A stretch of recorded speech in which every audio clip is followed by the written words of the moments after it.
সহকর্মী শিক্ষক শিক্ষিকাবৃন্দ এবং আমার প্রিয় ছাত্রছাত্রীরা, আজকের এই বিশেষ দিনে সকলকেই জানাই আন্তরিক শুভেচ্ছা ও অভিনন্দন। আজ 20শে জুন, আমাদের রাজ্য, আমাদের মাতৃভূমি পশ্চিমবঙ্গের ইতিহাসের অন্যতম একটি গুরুত্বপূর্ণ দিন। আজ পশ্চিমবঙ্গ দিবস। বিদ্যালয়ের একজন শিক্ষক হিসাবে আজ অত্যন্ত গর্বের সাথে আমি এই দিনটির প্রকৃত ইতিহাস এবং এর গভীর তাৎপর্য সকলের সামনে তুলে ধরতে পেরে আমি আনন্দিত, এবং সেই সাথে আমাকে এই সুযোগ দেওয়ার জন্য সকলকে জানাই অসংখ্য ধন্যবাদ। অনেক সময় ইতিহাসের পাতা ধুলো চাপা পড়ে যায়, কিংবা রাজনৈতিক পালাবদলের চূড়াশোতে আসল সত্যটা বাড়ানো চলে যায়, কিন্তু একজন শিক্ষক হিসাবে আমার পরম কর্তব্য হলো তরুণ প্রজন্মের কাছে, অর্থাৎ তোমাদের কাছে ঐতিহাসিক সত্যকে কোন রকম বিকৃত ছাড়া হুবহু তুলে ধরা। আজ আমরা খোলা মনে রাজনীতির ঊর্ধ্বে উঠে জানবো কেন এই 20শে জুন দিনটি আমাদের রাজ্যের জন্য এতটা গুরুত্বপূর্ণ। এই সত্যটি বুঝতে হলে আমাদের একটু পিছিয়ে যেতে হবে 1947 সালের সেই অগ্নিগর্ভ দিনগুলিতে। তখন ভারত স্বাধীন হওয়ার দোরগোড়ায় দাঁড়িয়ে একদিকে স্বাধীনতার আনন্দ, অন্যদিকে দেশভাগের এক চরম ও নির্মম যন্ত্রণা। ব্রিটিশ শাসকরা তখন বিদায় নেওয়ার প্রস্তুতি নিচ্ছে, আর মুসলিম লীগের পক্ষ থেকে দাবি করা হয়েছে অখণ্ড বাংলাকে পাকিস্তানের অন্তর্ভুক্ত করা।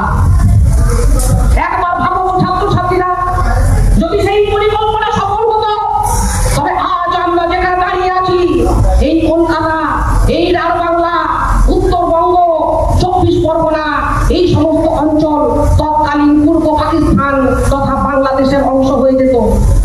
আমাদের এই চেনা মাটি, চেনা সংস্কৃতি হয়তো সম্পূর্ণ অন্য এক রূপ ধারণ করত। এই চরম সংকটের মুহূর্তে বাংলার হিন্দু সমাজ এবং তৎকালীন জাতীয়তাবাদী নেতারা বুঝতে পেরেছিলেন যে যদি সমগ্র বাংলাকে পাকিস্তানের অন্তর্ভুক্ত করা হয়, তবে কোটি কোটি বাঙালির সংস্কৃতি, ধর্ম, অস্তিত্ব চরম বিপন্ন হবে।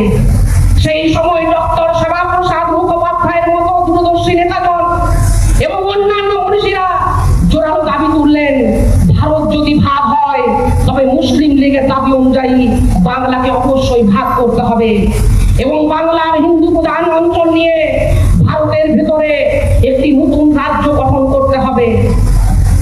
এই দাবির উপর ভিত্তি করে 1947 সালের 20শে জুন অবিভক্ত বাংলার বিধানসভায় একটি ঐতিহাসিক অধিবেশন বসে। এই সভার সদস্যরা দুটি ভাগে ভাগ হয়ে ভোট দেন। একটি ভাগ ছিল মুসলিম প্রধান অঞ্চলের বিধায়কদের, যারা অখণ্ড বাংলাকে পাকিস্তানের অন্তর্ভুক্ত করার মত দেন। অন্য ভাগটি ছিল হিন্দু প্রধান পশ্চিম অংশের বিধায়কদের। সেই দিনে হিন্দু প্রধান অঞ্চলের বিধায়করা এক ঐতিহাসিক ও যুগান্তকারী সিদ্ধান্ত নেন। তারা 58 থেকে 21 ভোটের বিপুল ব্যবধান প্রকাশ করেন যে বাংলার এই পশ্চিমাঞ্চল পাকিস্তানের সাথে যাবে না, বরং এটি ভারতের অবিচ্ছেদ্য অংশ হিসাবে যুক্ত থাকবে। এর নাম হবে পশ্চিমবঙ্গ। হ্যাঁ প্রিয় ছাত্রছাত্রীরা, 1947 সালের 20শে জুনের সেই ঐতিহাসিক ভোটাভুটির মাধ্যমে আজকের এই পশ্চিমবঙ্গ রাজ্যের জন্ম নিশ্চিত হয়েছিল। এই দিনটি যদি সেদিন না আসতো, তবে আজ আমরা ভারতীয় নাগরিক হিসাবে এই ভূখণ্ডে স্বাধীনভাবে বাস করতে পারতাম না। মাঝখানে বহু বছর দিনটির গুরুত্বকে এক প্রকার বিস্মৃতির অতলে পাঠিয়ে দেওয়া হয়েছিল। নানা রাজনৈতিক মতাদর্শের কারণে এই সত্য দিনটিকে হারাম করার চেষ্টা করা হয়েছে। কেউ কেউ পয়লা বৈশাখকে রাজ্য দিবস করার কথা ভেবেছিলেন। পয়লা বৈশাখ অবশ্যই আমাদের সংস্কৃতির একটি অন্যতম শ্রেষ্ঠ দিন, আমাদের প্রাণের উৎসব। কিন্তু পশ্চিমবঙ্গ নামক এই ভূখণ্ডটি রাজনৈতিক ও ভৌগোলিক স্বীকৃতি পেয়েছিল যে দিনটি, সেই দিনটি হলো এই 20শে জুন। ইতিহাসের সত্যকে অস্বীকার করা মানে নিজেদের অস্তিত্বের শিকড়কে কেটে ফেলা।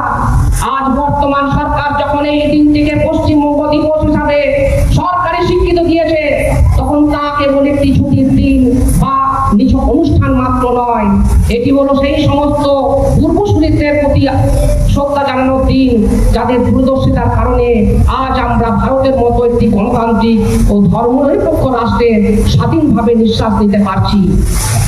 আমার প্রিয় ছাত্রছাত্রীরা, তোমরা এই রাজ্যের ভবিষ্যৎ। এই বিষয় আমাদের শুধু অতীতের কথা মনে করায় না, এটি আমাদের ভবিষ্যতের দায়িত্বকেও মনে করিয়ে দেয়। পশ্চিমবঙ্গ চিরকালই জ্ঞান, বিজ্ঞান, সাহিত্য, সংস্কৃতির পীঠস্থান।